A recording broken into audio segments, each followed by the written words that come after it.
This morning, I would love for you to recognize what grace is about.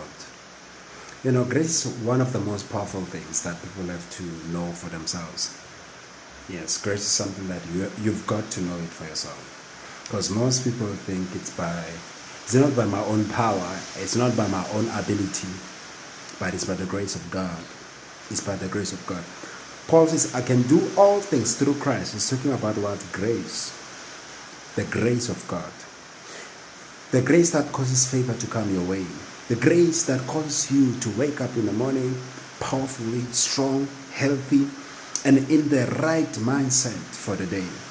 That's what we're talking about, grace. That's what we are talking about when we talk about grace. We'll talk about infinite power. It says, the young men, they shall be weary, shall get tired. It says, but those who trust in the Lord, those who wait upon the Lord, they shall mount up wings as eagles. They shall run and not get weary. It says they shall mount high as eagles. Those who trust in the Lord. I love what David says in Psalms 27. It says, God is the strength of my life. It says, whom shall I fear?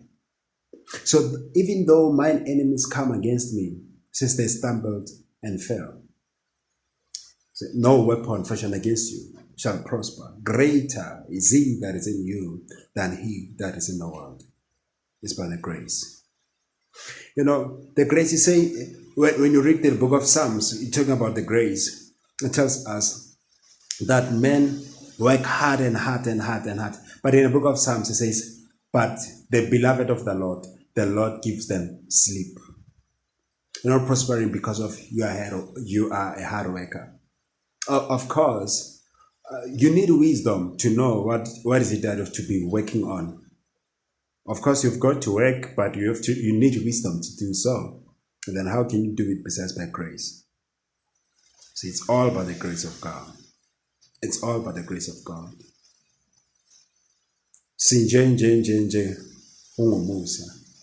We are where we are. It's because of grace. So grace favors us. Grace put us ahead. Grace put us forward. And I tell you, if a man, Pharaoh didn't know in those days that Moses came by the grace of God. I tell you, Goliath didn't know in those days, come on, that David came by grace. Even Satan didn't know that Jesus came by grace. That when you crucify him, you glorify him. He didn't say, I will be crucified. He says, I will be glorified. He emphasized the glorification part. You listen to him. From time to time, he told his disciples, says, you'll be glorified. I'll be glorified. And on the third day, I'm going to rise again. So understand the grace of God. Understand God's plan. This is Dumsan Matek. Please share and like for more. God bless you. Enjoy your day. God loves you so dearly.